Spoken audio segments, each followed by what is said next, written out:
Bapak Ibu sekalian, seperti biasa saya akan menjawab beberapa pertanyaan dari Ustadz Ali Bawa Cahyono dari Unisula, Semarang. Beliau sepakat dan setuju dengan psikologi akhlakul karimah. Psikologi Barat bersifat linear dan gradual, seperti teori perkembangan dan seterusnya.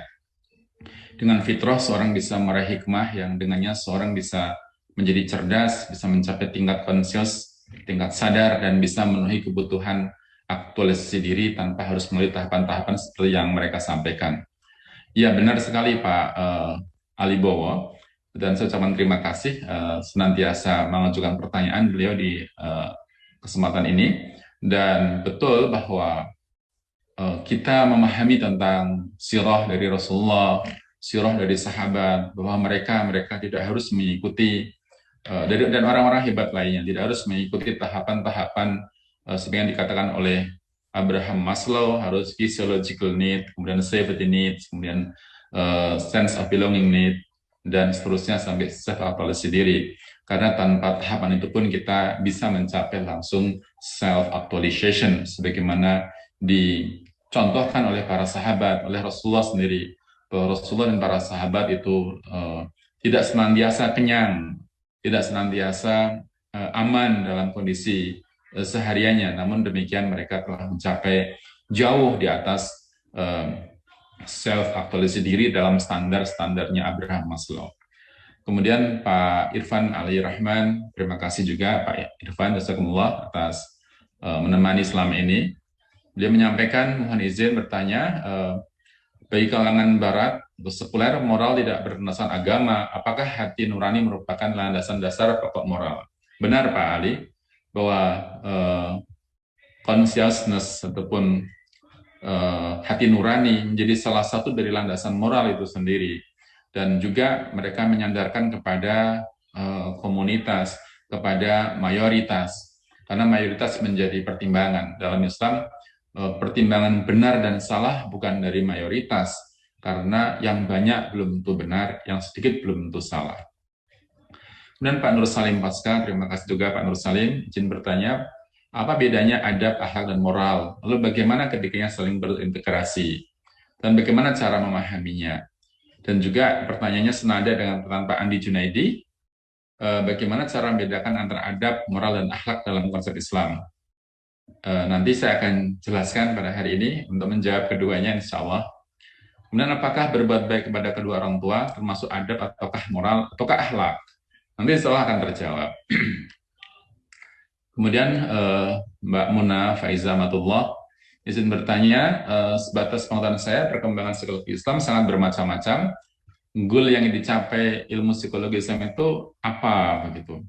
Dan apakah nantinya psikologi Islam akan berdiri sendiri melepaskan diri dari ilmu psikologi konvensional? Bahwa goal dari psikologi Islam adalah bagian dari ilmu yang diajarkan di dalam Islam itu sendiri. Goalnya apa? Ya dakwah. Goalnya apa? Yang memperbaiki umat. Goalnya apa ya nantinya? Ya nantinya kita terlepas dari pemikiran-pemikiran sekuler yang itu menjauhkan kita dari Al-Quran dan As-Sunnah.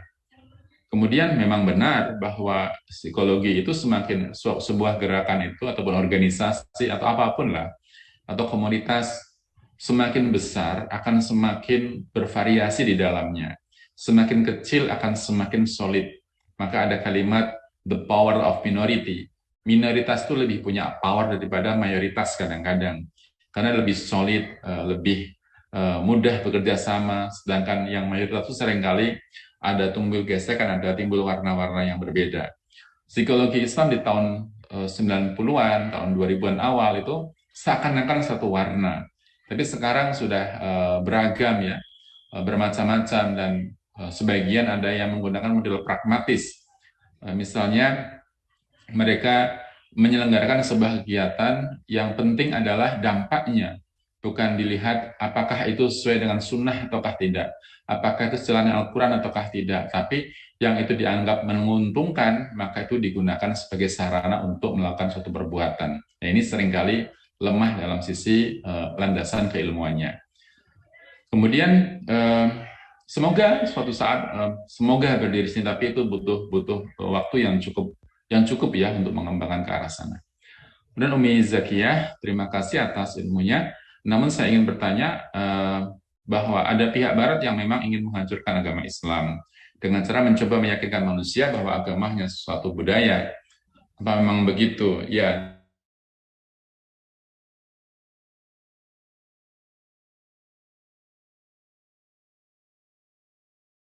fitrah, di mana kita belum lahir kita sudah mengenal Allah Subhanahu wa taala. Kemudian orang-orang barat menganggapnya agama itu buatan manusia. Maka ada statement dari mereka bahwa agama Islam yang dibuat oleh Nabi Muhammad. Ngertinya seperti itu. Padahal agama siapa? Yaitu dari Allah, tuntunannya dari Allah. Maka karena dibuat oleh manusia, dianggap dibuat oleh manusia, maka dianggap sebagai budaya. Dan dalam kajian-kajian filsafat, agama dikelompokkan menjadi bagian dari budaya. Itu salahnya di situ. Oh, ini bukan ciptaan manusia kok dianggap budaya. Nah, itu bedanya pemahaman kita dengan mereka. Kemudian Ibu Ning Purnama, apa batasan sopan santun, moral adab dalam membedakannya? Ya nanti kita akan jawab. Kemudian yang terakhir dari Ibu Nur Hasanah dari UIN Sultan Syarif Kasim Riau. Salam untuk Pak Rektor, kemarin saya WA-an dengan beliau.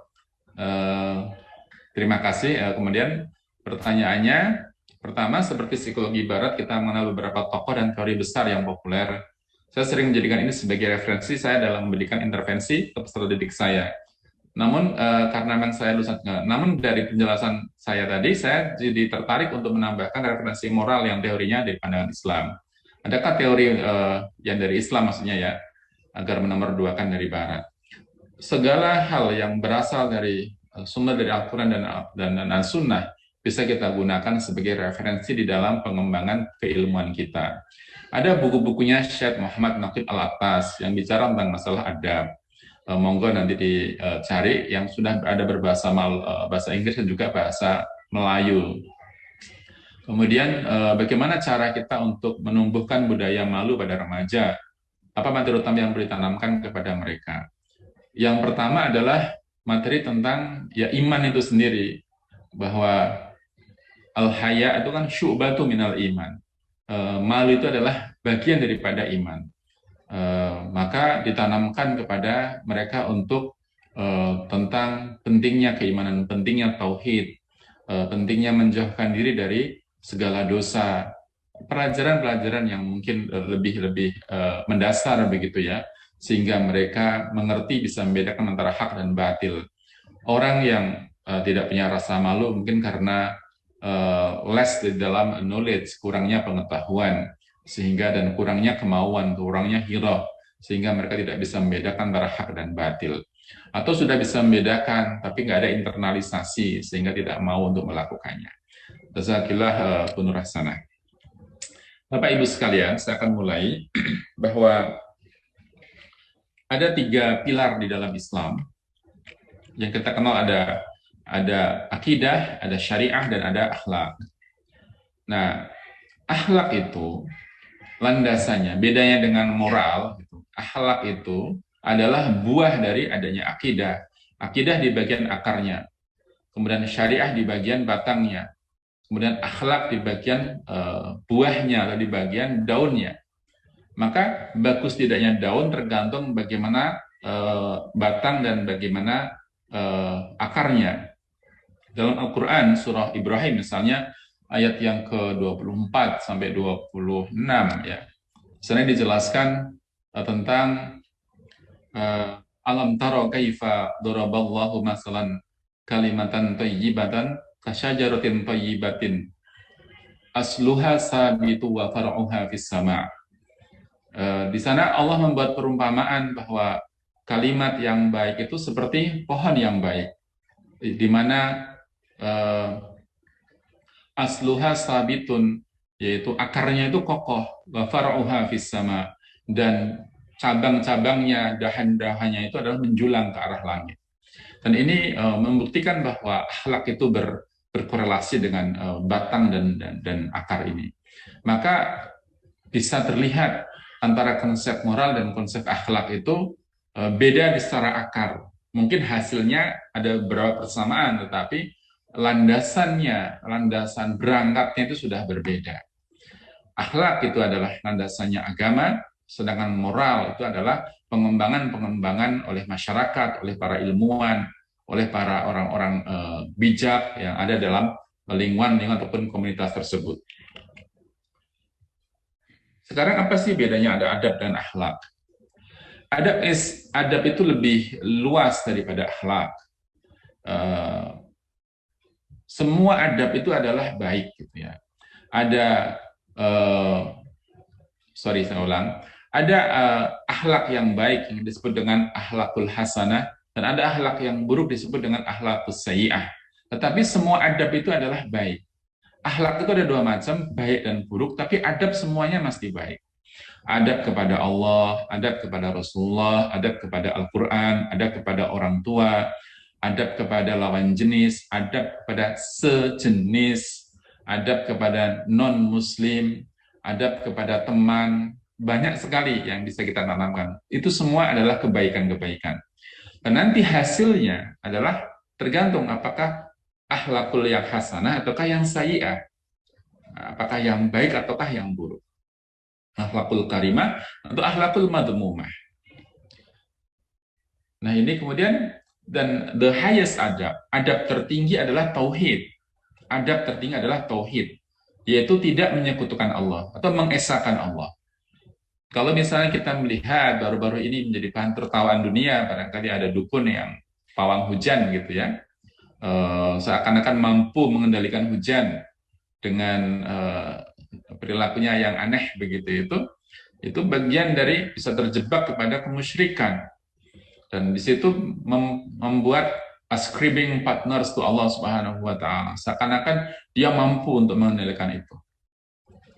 Kemudian di dalam surah Luqman ayat 13, Allah Subhanahu wa taala juga berfirman, A'udzubillahi minasyaitonirrajim, wa idza qala Luqmanu libnihi wa huwa ya'iduhu ya bunayya la tusyrik billah. Ketika Luqman itu berkata kepada anaknya, ketika Luqman sedang memberikan pelajaran kepadanya, dia mengatakan, my dear son, anakku, ya bunayya la tusyrik billah. Janganlah engkau menyekutukan Allah. Inna syirka adzulmun adzim. Ini pentingnya menanamkan ketauhidan kepada anak-anak sebagai akhlak tertinggi ataupun adab tertinggi kepada ketauhidan, yaitu kepada Allah Subhanahu wa taala. Nah, kemudian di dalam hadis dikatakan innama bu'istu liutammima sholihal akhlak. Hadisnya mengatakan makarimal akhlak. Bahwa sungguhnya Rasulullah itu diutus untuk menyempurnakan akhlak. Dan di sini disampaikan pula tentang tauhid purification, bahwa orang-orang Quraisy sebenarnya menyembah kepada Allah. Mereka mengenal nama Allah. Bahkan ayahnya Rasulullah sendiri namanya adalah Abdullah, hambanya Allah. Kemudian tapi mengapa Rasulullah kok mendakwahi mereka, orang-orang Quraisy, meskipun mereka itu menyembah kepada Allah? Orang-orang Quraisy itu melakukan tauhidnya rububiyah.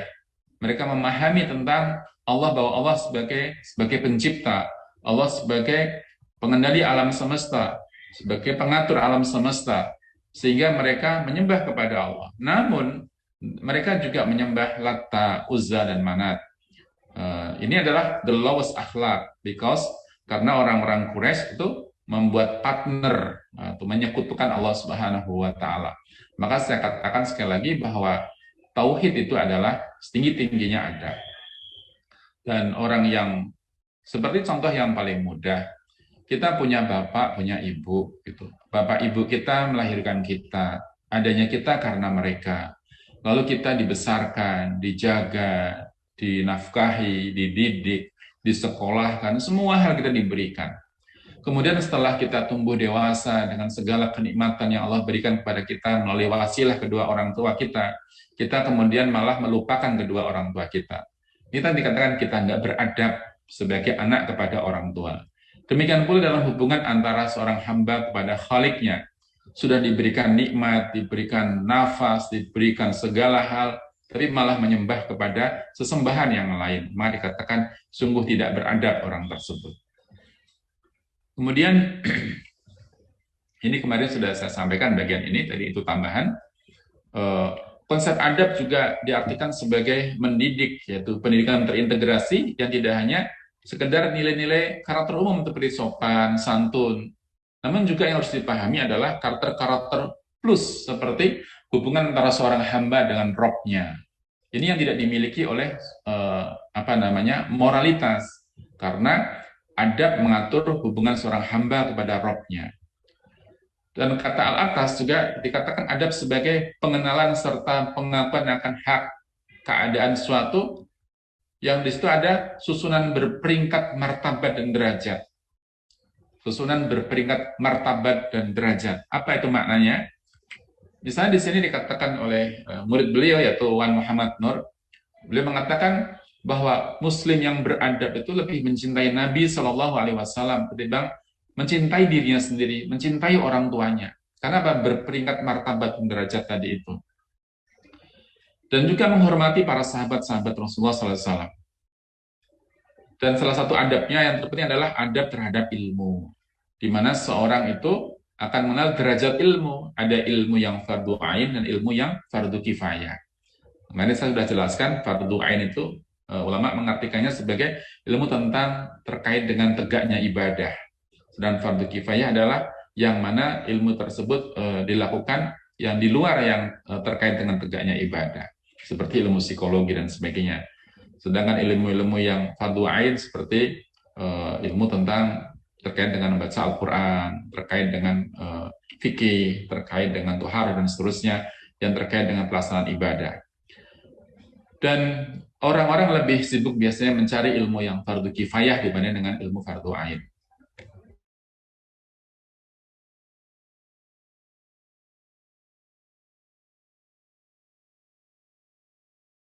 Manusia yang beradab itu mengenali dan mengakui seseorang sesuai dengan harkat dan martabatnya. Martabat ulama yang soleh beda dengan martabat orang fasik yang durhaka kepada Allah. Dan orang beradab tidak akan lebih menghormati ilmuwan yang jauh dari hidayah Allah ketimbang guru ngaji di kampung yang soleh. Maka guru ngaji di kampung yang soleh itu derajatnya jauh lebih tinggi daripada ilmuwan yang durhaka kepada Allah, sepintar apapun dia. Sebagaimana dalam Al-Quran dikatakan bahwa inna akramakum indallahi atqakum, bahwa sungguhnya yang paling mulia di antara kamu adalah yang bertakwa kepada Allah Subhanahu wa taala. Maka inilah yang disebut dengan berperingkat martabat dan derajat. Bapak Ibu sekalian, adab itu bukan sekedar sopan santun tadi dikatakan di depan. Adab itu terkait dengan iman dan ibadah, bukan sekedar sopan santun. Kalau dalam kamus ya sopan santun, tapi adab yang sedang kita bicarakan ini adalah more than that gitu ya. Lebih daripada itu. Kalau sekedar sopan santun dalam surah Al-An'am ayat 74 dikatakan wa idz qala Ibrahimu li abihi azar atattahidu asnaman alihah. Dan ingatlah ketika Nabi Ibrahim alaihissalam berkata kepada ayahnya Azar, pantaskah kamu menjadikan berhala-berhala tersebut sebagai alihah, sebagai Tuhan-Tuhan? Inni araka wa qaumaka fi dhalalim mubin. Sesungguhnya aku melihat ayah dan kaum ayah itu dalam kesesatan yang nyata, kata Nabi Ibrahim. Jika adab diartikan sekedar sopan santun, maka perkataan Nabi Ibrahim alaihissalam itu bisa dikatakan tidak beradab. Karena berkata demikian kepada ayahnya. Tapi siapa yang berani mengatakan bahwa Nabi Ibrahim alaihissalam dikatakan tidak beradab? Beliau sebagai Abul Anbiya, sebagai bapaknya para nabi. Maka bagi seorang muslim, ukuran orang beradab tidak ditentukan berdasarkan ukuran kesopanan menurut manusia. Ini beda dengan konsep moral, melainkan bagaimana syariat mengaturnya. Saya pikir jelas sampai di sini ya, bedanya antara moral, adab, dan akhlak. Nanti saya akan bedakan antara moral dengan akhlak dengan adab. Seperti di Yunani pada waktu itu. Yunani kan luar biasa. Bangunan ilmunya luar biasa pada waktu itu ya, Yunani kuno. Tetapi di Yunani juga memelihara apa? Memelihara lokalisasi pelacuran. Di dalam buku Budaya Ilmu yang ditulis oleh Wan Muhammad Nurwan Daud, beliau mengatakan satu pernyataan dari Demosthenes, seorang filosof Yunani, ada yang mengatakan dia adalah pembesar Yunani, yang menjustifikasi ajaran amoral. Seperti kami mempunyai lokalisasi pelacuran kelas tinggi, untuk kesenangan, gundik untuk memenuhi kesehatan tubuh sehari-hari, dan istri untuk melahirkan keturunan yang sah, dan untuk menjadi penjaga setia rumah kami. Sehingga itu dilegalkan. Orang sudah capek-capek berpikir, capek-capek berbuat, capek-capek menghasilkan ilmu, dan mereka punya kanalisasinya dengan cara datang ke lokalisasi. Dan itu menjadikan mereka kesenangan-kesenangan. Sementara istri jadikan seperti satpam di rumah untuk apa? Untuk memproduksi, melahirkan keturunan, dan juga menjadi penjaga setia di rumahnya. Ini merendahkan harkat wanita. Pada satu sisi berilmu, tapi di sisi lain tidak beradab. Maka bila ilmu tanpa adab, ya bahaya bagi orang tersebut. Bapak Ibu sekalian, ini hubungan antara adab dengan akhlak. Di sini saya gambarkan, ini adab. Adab tadi saya katakan, adab kepada Allah, adab kepada Rasulullah, adab kepada Al-Quran, adab kepada guru, adab kepada teman, adab kepada orang tua, dan sebagainya. Itu diajarkan kepada anak-anak kita. Setelah diajarkan, ini loh, nak, adab kepada Allah, tidak boleh menyebut Allah dengan kata-kata yang tidak baik. Adab kepada Allah, tidak boleh menyebut Allah di tempat-tempat yang kotor, di kamar mandi, dan sebagainya. Adab kepada Allah itu harus begini, begini, begini. Lalu kita dibiasakan adab tersebut. Setelah dibiasakan, pada waktu kecil anak-anak belum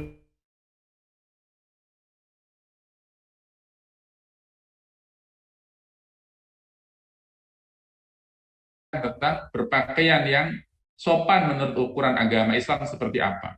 Maka dipakai jilbab. Setelah itu dibiasakan, ibunya memakai, anaknya juga memakai. Terus sampai mereka tumbuh usia 3 tahun, 4 tahun, mungkin nggak ngerti kenapa harus berjilbab. Mulai masuk SD, mulai mengerti, oh ternyata berjilbab bukan aturan Bapak Ibu. Bukan diwajibkan oleh Bapak Ibu, tapi diwajibkan oleh Allah Subhanahu wa Ta'ala.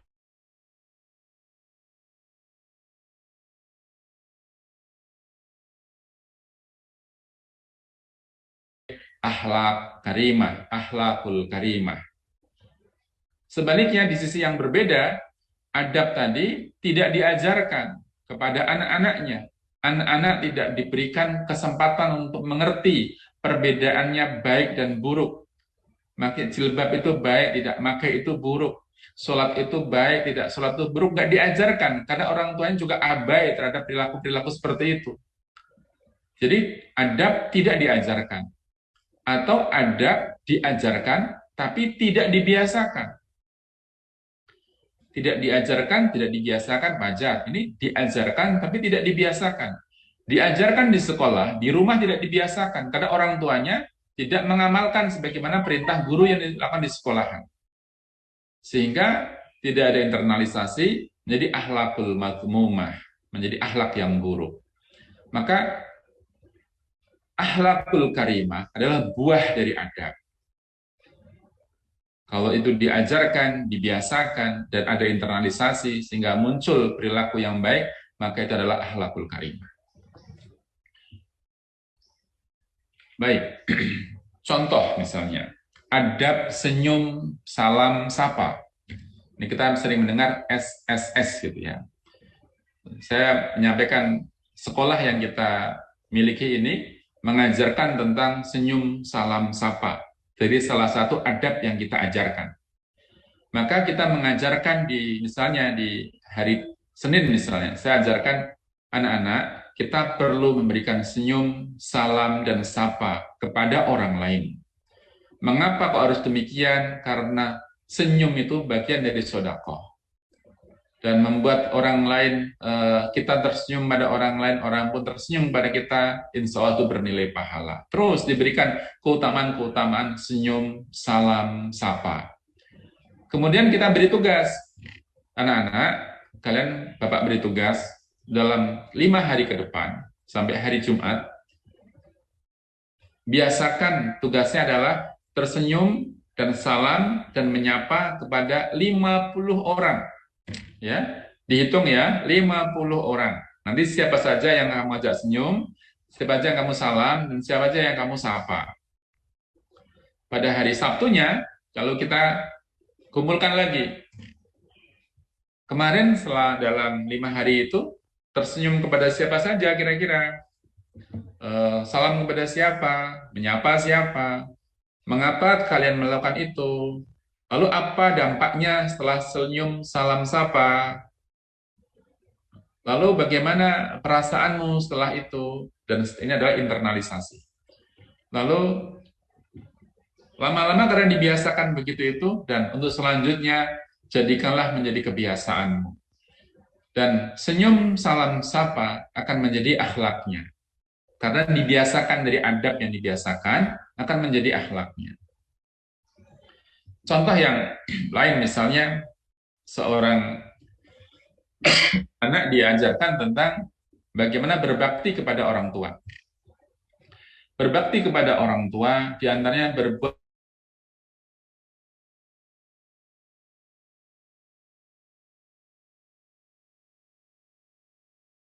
kepada orang tua adalah begini, begini, begini. Ini loh keutamaan-keutamaannya. Kita sedang mengajarkan, sedang memberikan knowledge kepada mereka. Lalu diberikan tugas setelah itu. Lakukanlah 10 kebaikan untuk ayah. Dalam 1 minggu ini, lakukan 10 kebaikan untuk ayah. Lalu anak-anak pulang ke rumah. Setelah pulang ke rumah, nungguin ayahnya pulang dari kantor. Begitu ayahnya pulang dari kantor, langsung disambut oleh si anak. Ayah, assalamualaikum, waalaikumsalam. 1. Anaknya berhitung, 1. Ayah, boleh tak bawain tasnya? Oh, silahkan. 2.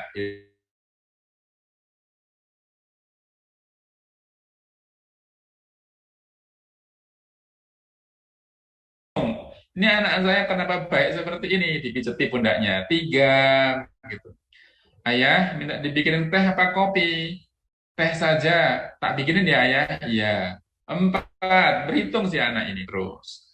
Nah, ini dibiasakan. Memang niat awalnya untuk tugas dari guru. Tapi karena dibiasakan, ayahnya pun senang. Dan ada kerjasama antara guru dengan ayahnya dan ibunya. Ini baru ayahnya.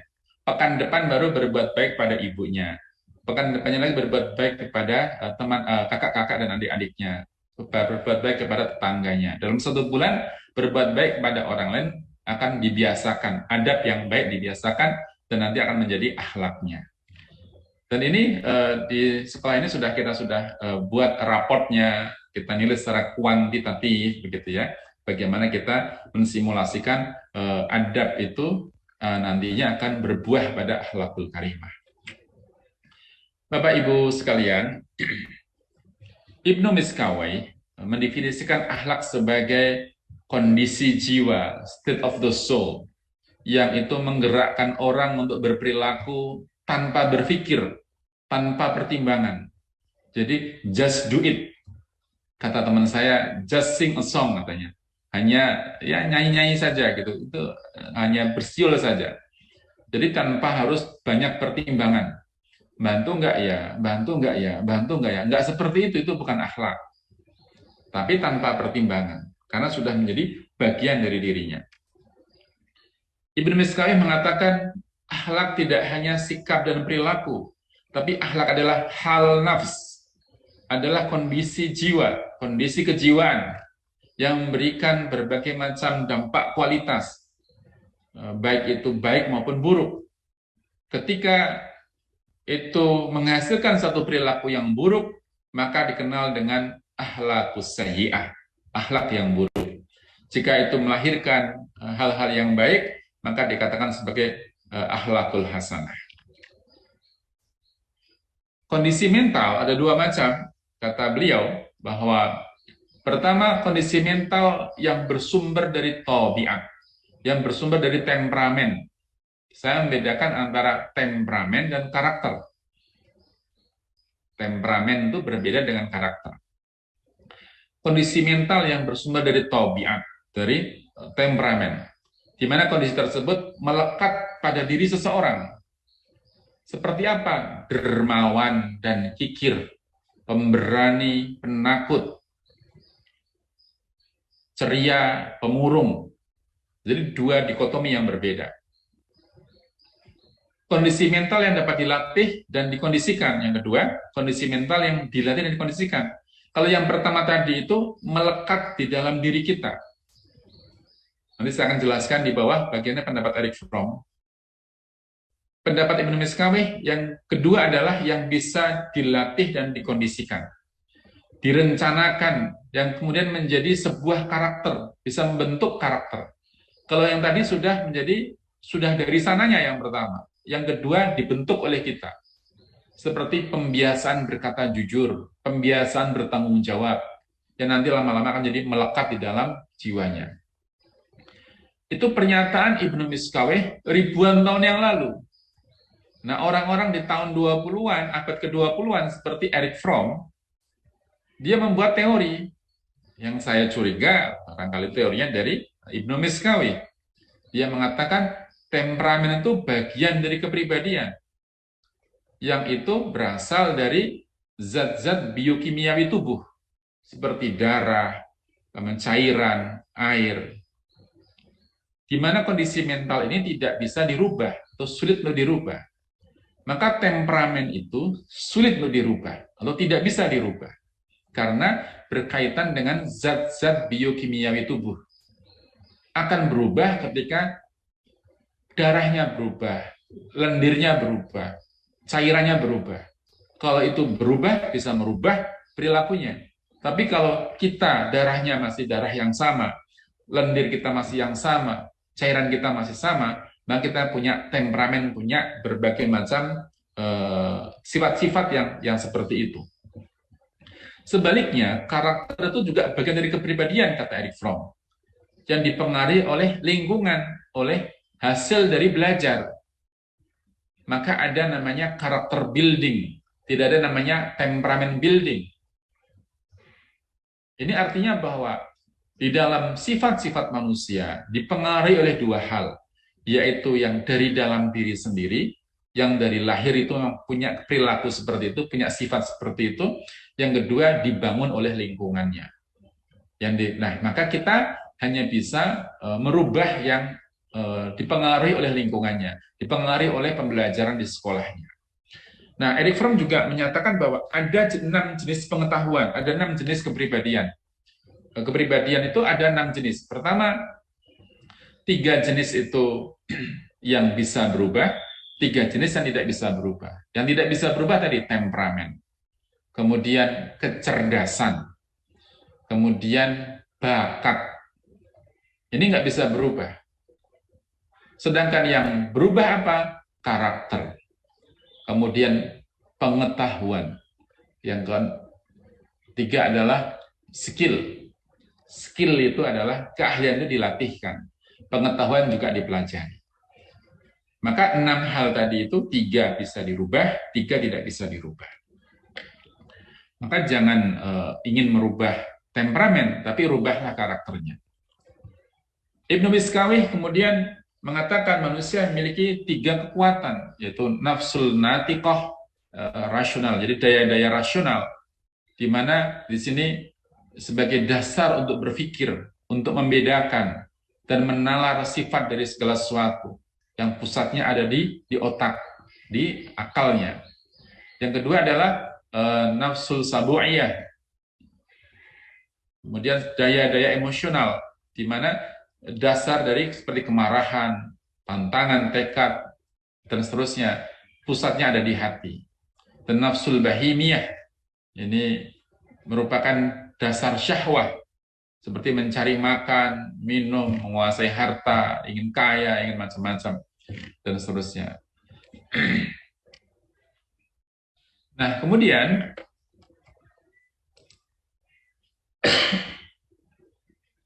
Ibnu Miskawih membuat perumpamaan tentang a horseman and a hunting dog.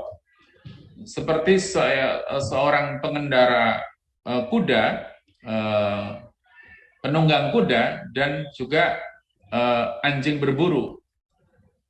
Ini adalah penunggang kudanya, ini kudanya, dan ini anjing berburu.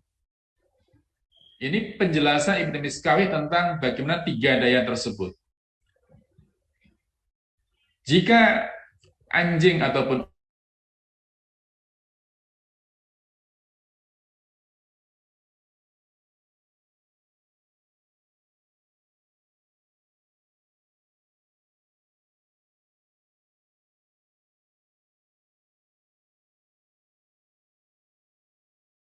akan timbul masalah. Dan kognitif itu ada pada si penunggang kuda ini sebagai pusat pengendali dua daya tersebut. Kognitif sebagai pengendali dua daya, baik emosional maupun yang syahwah tadi itu. Kalau kognitifnya nggak mampu mengendalikan, ya maka akan berantakanlah orang itu.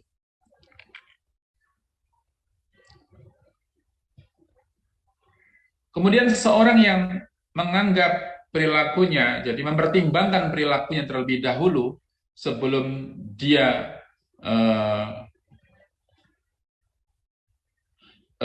dia melakukannya, maka dikatakan bahwa jadi orang yang tanpa pertimbangan dalam melakukan perbuatan itu disebut dengan orang yang melakukan akhlak atau orang yang berakhlak.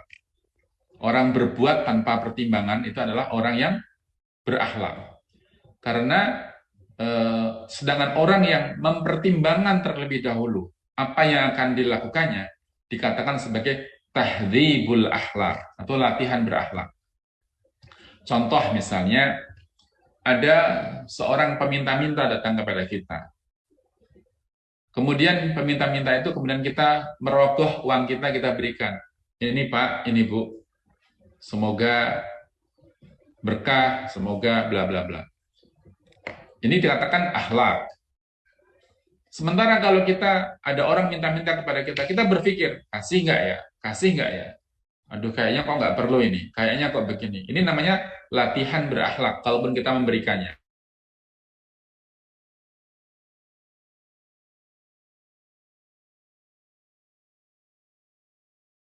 Kita, nolong nggak ya? Nolong nggak ya? Meskipun nanti hasilnya menolong, tapi itu dalam kerangka latihan berakhlak. Tidak dikatakan berakhlak. Dengan definisi ini kita bisa bercermin ya, kira-kira kita itu termasuk orang yang seperti apa gitu. Apakah kita sudah termasuk orang berakhlak ataukah tidak?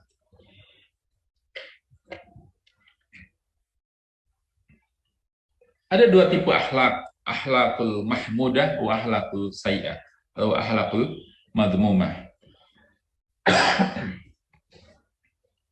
Akhlakul mahmudah atau akhlakul hasanah atau akhlakul karimah adalah perilaku-perilaku yang baik yang datang atau yang berasal dari hati yang bersih.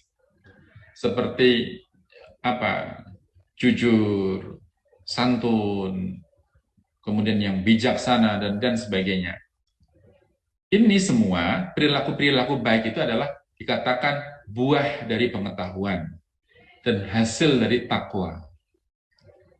Kita menolong orang, tujuannya untuk apa? Apakah sekedar menolong orang itu saja, atau mengharap ridho dari Allah? Kalau orang-orang Barat menolong orang, ya menolong orang saja, tanpa mengharap pamrih apapun dari Sang Pencipta. Maka mereka mengenal istilah namanya altruism, menolong tanpa pamrih. Konsep kita kenal konsep ikhlas. Ikhlas itu bukan berarti menolong aja udah lupakan gitu. Ya itu iya betul. Tetapi kita mengharap ridho Allah, kita mengharap pahala dari Allah. Ini beda konsep menolong dari Barat dan konsep menolong dalam Islam. Kemudian kita memberi sesuatu, mengharap ridho Allah, mengharap besok kelak bisa melihat wajahnya Allah, mengharap ampunan Allah dengan kebaikan-kebaikan kita, mengharap Allah menghapus keburukan-keburukan kita karena kebaikan yang kita berikan. Wa bi'is sayyi'atal hasanata tamhuha, dan iringilah perbuatan burukmu dengan perbuatan baik, karena perbuatan baik itu akan menghapus keburukan. Yang kedua, akhlakus sayyi'ah. Ini adalah berperilaku buruk yang mencerminkan hati yang kotor, seperti ngomong yang jorok, kemudian berbohong, ngomong dengan nada yang kencang gitu dan seterusnya. Ini adalah hasil ataupun dari useless knowledge, tidak berfungsinya pengetahuan. Pengetahuannya mandek gitu ya. Ngomong sama orang tuanya dan nada yang kasar, memaki-maki, ini useless knowledge. Ada peristiwa itu di daerah mana dekat Jogja itu ya, Kulon Progo apa mana, menjual harta benda ibunya, padahal itu anak semata wayangnya untuk memenuhi kebutuhan pacarnya misalnya. Ini useless of knowledge, useless knowledge itu. Menjual apa gentingnya, menjual pintu rumahnya dan sebagainya. Ini nggak berfungsi pengetahuan. Akal sehat itu nggak berfungsi lagi. Mengapa kok orang bisa terjebak seperti itu? Karena dia ya because of sins and immoralities diantaranya, karena banyaknya dosa. Kata Ibnul Qayyim bahwa dia masuk kita sering hilang hafalan tuh diantaranya karena banyaknya dosa dalam diri kita. Dan semua hal tadi yang buruk-buruk tadi berdasarkan pada syahwahnya. Maka dapat disimpulkan bahwa sesuatu disebut dengan akhlak apabila embedded in the soul, yaitu melekat di dalam jiwa sehingga menjadi kepribadiannya. Yang kedua, done easily, dilakukan secara mudah tanpa pertimbangan-pertimbangan.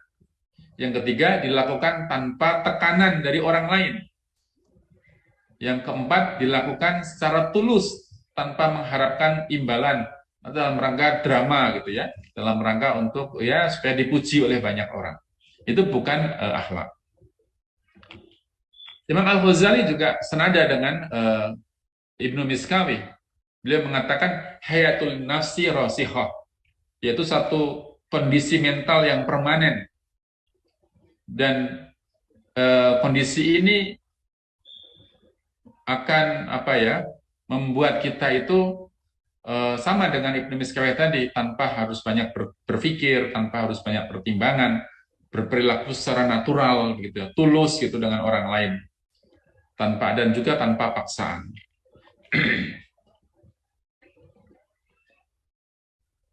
Dan beliau juga menyampaikan bahwa akhlak itu natural. Jadi sejalan di dalam struktur, di dalam jiwa manusia yang lama-lama itu menjadi karakternya, menjadi kebiasaannya. Dan kata beliau Al-Ghazali rahimahullah mengatakan akhlak itu dibentuk melalui latihan, melalui riyadhah, latihan-latihan. Dilatih sejak kecil sampai dewasa, sampai tua pun kadang-kadang kita masih perlu latihan.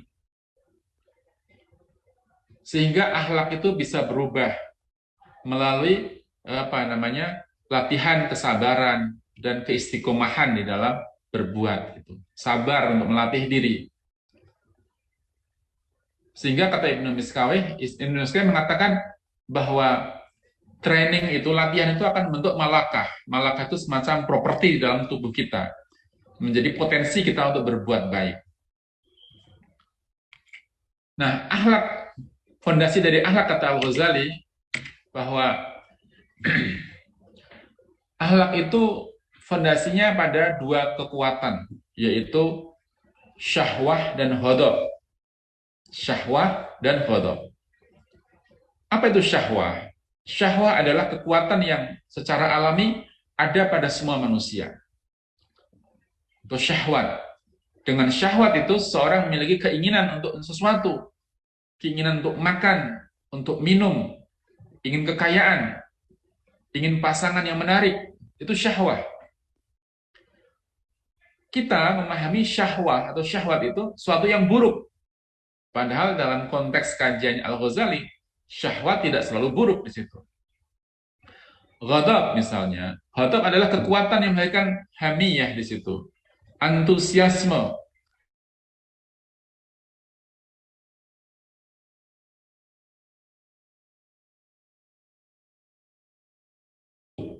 Atau motivasi yang kuat untuk berbuat sesuatu. Itu ghadab. Tidak hanya marah di situ diartikan, tetapi suatu yang mendongkrak, suatu yang memotivasi orang berbuat sesuatu. Karakter dari syahwat atau syahwah adalah absorbing something into the self, yaitu menyerap sesuatu ke dalam diri. Sementara karakter dari ghadab itu adalah to get something out, mengeluarkan sesuatu. Syahwat itu menarik sesuatu ke dalam diri, sedangkan ghadab itu mengeluarkan sesuatu. Enter dan exit dan enter dan exit ya, masuk dan keluar. Kemudian syahwat dan ghadab bukanlah sesuatu yang negatif, kata Al-Ghazali. Menurut Al-Ghazali, baik syahwat dan ghadab itu dibutuhkan oleh manusia dan diciptakan oleh Allah Subhanahu wa taala untuk tujuan-tujuan khusus. Dan akhlakul karimah itu lahir ketika seorang dapat mengontrol keduanya. Nah, fungsinya adalah yang penting bisa mengontrol keduanya. Sehingga manusia tidak jatuh pada dua sisi tersebut. Dua sisi ekstrim, yaitu ekstrim kanan atau ifrat yang sangat eksesif dan ekstrim kiri atau tafrid yang sangat serba lemah gitu. Orang tidak berdaya, orang sangat ambisius, itu kan bahaya kedua-duanya. Nggak mau makan, nggak mau minum, itu bahaya. Makan terus, minum terus juga bahaya. Bagaimana orang mengontrol dari keduanya itu? Kata Al-Ghazali, moralitas, Imam Ghazali mengatakan bahwa akhlak, salah kutip ya, akhlak adalah the idea of the middle, adalah gagasan tentang tawazun, tentang tengah-tengah.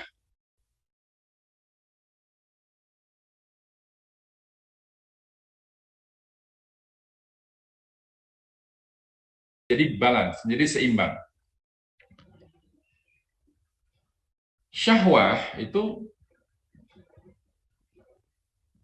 yang terlalu ke arah kanan ataupun ifrat akan menyebabkan destructive attitude, akan menyebabkan sikap-sikap yang destruktif seperti israf, excessive consumption or something. Jadi syahwah yang terlalu ke kanan juga buruk. Syahwah yang terlalu ke kiri, yang tafrid, akan melahirkan sikap-sikap seperti taktil, menjadi pelit, menjadi tidak mau berbuat apa-apa. Contohnya, orang yang terlalu ingin berkuasa, itu juga buruk. Syahwat politiknya besar.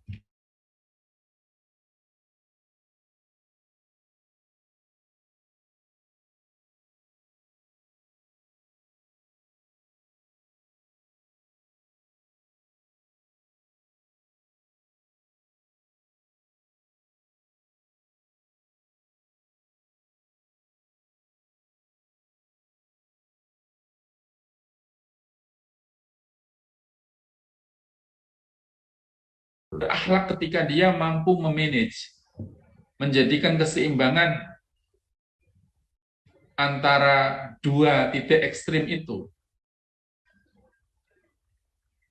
Jadi dua titik ekstrim itu yang terlalu meluap-luap dan terlalu menolak itu juga begitu.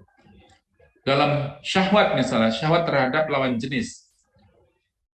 Tidak punya syahwat dengan lawan jenis, dengan istrinya nggak punya syahwat, itu juga buruk, nggak bisa punya keturunan.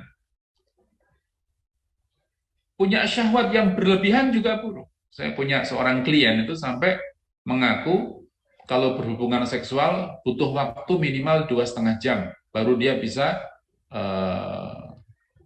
selesai gitu ya.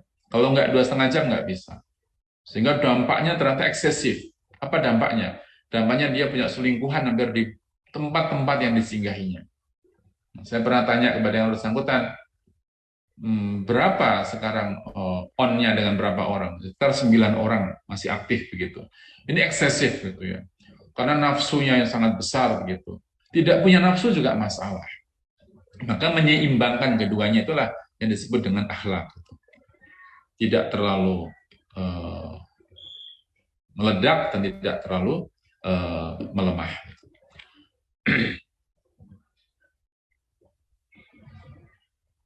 Demikian pula dengan ghadab. Kekuatan ataupun daya ghadab itu akan menimbulkan karakter-karakter yang baik bila dikontrol dengan baik oleh kita. Daya ghadab yang terlalu ke arah kanan, seperti eksesif, kemarahan yang eksesif, akan membentuk perilaku-perilaku yang agresif. Suka menyerang orang lain, memotong pembicaraan orang, mengatai-katai orang dengan kata-kata yang kasar, yang menimbulkan perilaku-perilaku destruktif yang disebut oleh Al-Ghazali dengan tahawur gitu ya. Perilakunya itu menang sendiri di grup WhatsApp, semua dikata-katainya, semua di bawah kontrolnya dia. Kemudian the force daya ghadab yang itu juga terlalu ke kiri akan menimbulkan hal-hal yang apa ya, Kalau tadi terlalu berani, ini menjadi terlalu jubnun, orang yang ketakutan, serba cemas. Nanti kalau saya ngomong ini saya salah, kalau sini saya nggak boleh. Ini jangan-jangan nanti saya dimarahi orang. Yang satu itu sangat ingin menguasai orang, yang satu ketakutan kalau banyak berbuat salah. Ini juga tidak baik.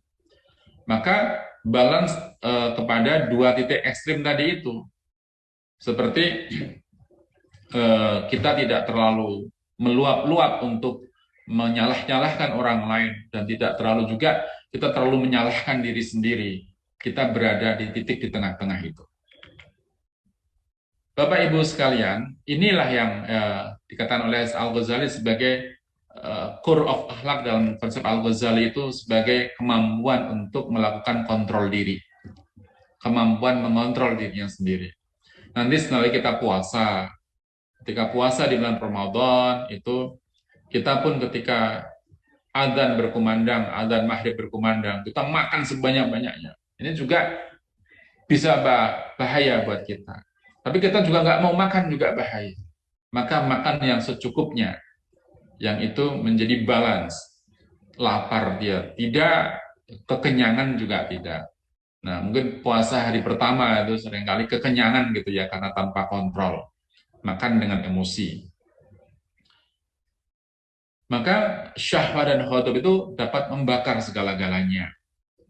Seperti api yang sulit untuk dikontrol, yang bisa membakar dirinya dan juga membakar hal-hal di lingkungannya.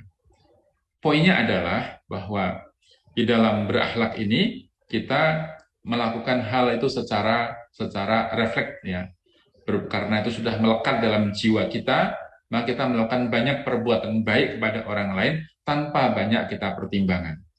Tanpa dipikir-pikir dulu, kalau itu adalah kebaikan. Kalau dipikir-pikir, maka kita bukannya salah ya, tapi kita dikatakan oleh Al-Ghazali sebagai latihan berakhlak. Kemudian,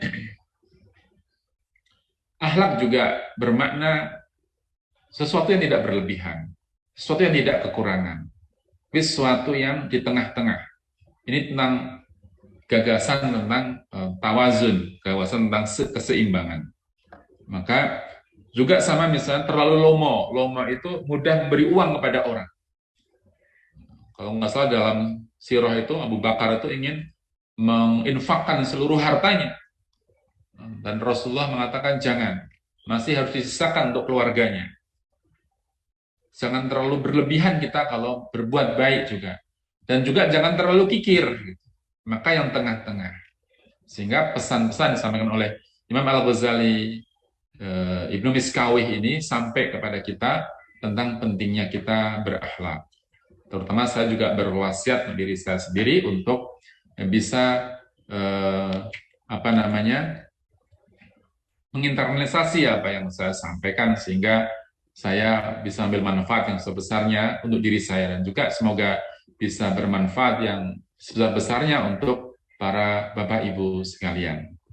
Bapak Ibu sekalian,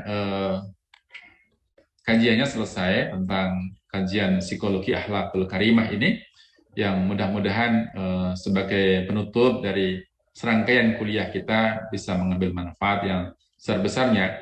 Masih banyak sebenarnya kajian-kajian di bidang psikologi tentang konsep ridho, konsep ikhlas, konsep yang lainnya, yang itu menarik juga untuk dikaji. Saya juga mencoba untuk menulis berbagai artikel yang itu sebenarnya tujuannya untuk dakwah gitu, agar artikel-artikel yang saya tulis itu saya mempublikasikan di jurnal-jurnal internasional, menjadi bagian dari dakwah, dan biar dibaca oleh orang-orang non-muslim di Eropa sana, di Amerika sana, bahwa Islam tidak seperti yang mereka pahami, tetapi Islam menjadi rahmatul alamin. Demikian, mohon maaf bila selama saya memberikan kuliah banyak kekurangan, ada kata-kata yang kurang berkenan. Semoga Allah Subhanahu wa taala ridho terhadap apa yang saya lakukan. Nasrul minallah fatun qarib. Assalamualaikum warahmatullahi wabarakatuh.